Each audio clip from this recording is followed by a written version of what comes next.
Obviously ದಾನು ಅವರ production ನನಗೆ it's an honour because ಈ ಕತೆ ಹೇಳ್ತೀನಿ ಕೇಳಿ. ಫಸ್ಟ್ ಆಫ್ ಆಲ್ ಈ ವ್ಯಕ್ತಿಗೆ ನಾನು ಯಾಕೆ ಪ್ರಯಾರಿಟಿ ಕೊಟ್ಟೆ ಅಂತ ಹೇಳ್ತೀನಿ. ಅದಕ್ಕೊಂದು ಚಿಕ್ಕ ಕತೆ ಇದೆ, ದೊಡ್ಡದೇನಲ್ಲ. 2004 ಹಂಗೆ ನಾನು ಚೆನ್ನೈಯಲ್ಲಿ ಶೂಟಿಂಗ್ ಮಾಡ್ತಾ ಇದ್ದೆ.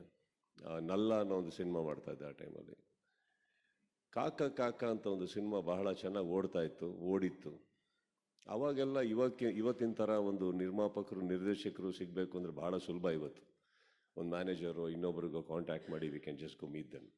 2004 ಯಾರ ಆಫೀಸ್ ಎಲ್ಲಿದೆ ಗೊತ್ತಿಲ್ಲ, ಕಮ್ಯುನಿಕೇಷನ್ ಗೊತ್ತಿಲ್ಲ, ಹೇಗೆ ಮೀಟ್ ಮಾಡಬೇಕು ಗೊತ್ತಿಲ್ಲ.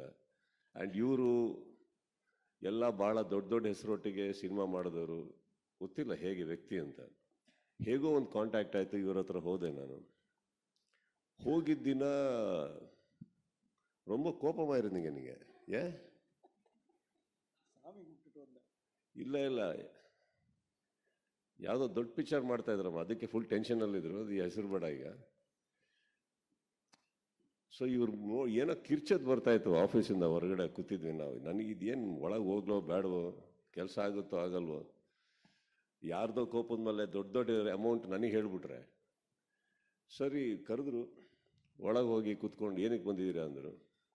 ಫಸ್ಟ್ ಆಫ್ ಆಲ್ ಯಾರು ನನ್ನನ್ನು ಕರ್ಕೊಂಡೋಗಿದ್ರು ನನ್ನ ಎದುರುಗಡೆ ಬಾಯಿಗೆ ಬಂದಂಗೆ ಬೈದರು. ಏನಕ್ಕೆ ಬಂದಿದ್ದಾರೆ ಅದಾಗ ಹೊರಗಡೆ ಅಂತ ಅಂದ್ಬಿಟ್ಟು. ಸೊ ಇದು ತುಂಬ ಒಳ್ಳೆ ವೆಲ್ಕಮ್ ಆಯ್ತು ನನಗೂ. ನಾನು ನೋಡ್ಬಿಟ್ಟು ನೆಕ್ಸ್ಟ್ ನನಗೇನು ಹೇಳ್ತಾರೆ ಗೊತ್ತಿಲ್ಲ. ಇವರು ಅಂದರೆ ಕೆಲವು time it's very important whom you travel with. But then immediately ಅವ್ರು ಕೇಳಿದ್ದು ಇವರೊಟ್ಟಿಗೆ ಯಾಕ್ರಿ ಬಂದ್ರಿ ನೀವು ಅಂದರು.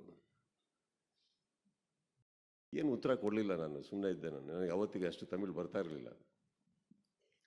ಏನು ವಿಷಯ ಅಂದರೆ, ಈ ಥರ ಬಂದಿದ್ದೀನಿ ಸರ್ ಕಾಕ ಕಾಕ ರೀಮೇಕ್ ಮಾಡೋಕ್ಕೆ, ನಿಮ್ಮ ಹತ್ರ ಏನಾದರೂ ರೈಟ್ಸ್ ಕೊಡೋಕ್ಕಾದರೆ ನೀವು ಮಾಡ್ತೀರಾ ಅಂದರು. ಹೌದು. ಏನು ಕೊಡ್ತೀರಾ ಅಂದರು. ಸರ್ ನನಗೇನು ಗೊತ್ತಿಲ್ಲ, ನೀವು ಹೇಳಿ ಅಂದರು. ಆಸೆ ಪಟ್ಟು ಬಂದಿದ್ದೀರಾ, ನನಗೇನು ಬೇಡ ತೊಗೊಂಡೋಗಿ ಅಂದ್ಬಿಟ್ಟು ಒಂದು ಲೆಟ್ರಲ್ಲಿ ಇಮಿಡಿಯೇಟಾಗಿ ಏನು ಅಮೌಂಟ್ ಇಲ್ಲದೆ ಒಂದು ಲೆಟ್ರಲ್ಲಿ ಕಾಕ ಕಾಕ ನನಗೆ ಬರ್ಕೊಟ್ರು. ಬಟ್ ಕಾರಣಾಂತರಗಳಿಂದ ನನಗೆ ಮಾಡೋಕ್ಕಾಗಲಿಲ್ಲ ಸಿನಿಮಾ. ಬೇರೆ ಸಿನಿಮಾದಲ್ಲಿದ್ದೆ ನಾನು. ಒಂದು ದಿವಸ ಇವರಿಂದನೇ ಕರೆ ಬಂತು, ಸಪೋಸ್ ನೀವು ಮಾಡಿಲ್ಲ ಅಂದರೆ ಇವತ್ತಿಗೆ ನನಗೆ ತುಂಬ ಹೆಲ್ಪ್ ಆಗುತ್ತಾ ಸಿನಿಮಾ ಸಿಕ್ಕಿದ್ರೆ, ಇನ್ನೊಬ್ರು ಯಾರೋ ಕೇಳ್ತಾ ಇದಾರಂತ. Immediately I gave it back. But the whole point I am trying to tell you here is, ಅವತ್ತೊಬ್ಬ 2004 ನಾನೊಬ್ಬ ಇನ್ನೂ ಹೊಸಬ. ನನ್ನನ್ನು ಕೂರಿಸಿ ಅಷ್ಟು ಗೌರವ ಕೊಟ್ಟು ಏನು ಕೇಳ್ದೇ ಒಂದು ಕಥೆನ ರೀಮೇಕ್ ರೈಟ್ಸ್ನ ನನಗೆ ಕೊಡೋದಿದೆಯಲ್ಲ, it is something. He could ask me anything, even if it is a small figure, that's okay. ಕೇಳ್ಬೋದಿತ್ತು, ಕೇಳಲಿಲ್ಲ. ಸೊ ಐ ಥಿಂಕ್ ನನ್ನ ರಿಲೇಷನ್ಶಿಪ್ ಅವರೊಟ್ಟಿಗೆ ಆಗಿದೆ. ಅವತ್ತು ಬಿಟ್ಟರೆ ಈಗಲೇ ಸಿಕ್ಕಿದ್ದು ನನಗೆ ಅವರು. ಅವತ್ತಾದ್ಮೇಲೆ ನಾನು ಅವ್ರನ್ನ ನೋಡಿಲ್ಲ. ಬಂದು ಒಂದು ಕರೆ ಬರುತ್ತೆ, ದಾನು ಅವ್ರು ಮೀಟ್ ಮಾಡ್ಬೇಕಂತ ಅಂದ್ಬಿಟ್ಟು. ನನ್ನ ಸಾಯಿ ಅಂತ ನನ್ನ ಸ್ನೇಹಿತರಿದ್ದಾರೆ, ಅವ್ರ ಮೂಲಕನೇ ಆಗಿದ್ದು ಸಿನಿಮಾ ಇದು. So this was the priority I wanted to give for a gentleman who has been gentle with me once upon a time when I was probably just a newcomer. Thank you so much, sir, for that. Thank you. Guarantee news, ಸುದ್ದಿ ಖಚಿತ, ನ್ಯಾಯ ನಿಶ್ಚಿತ.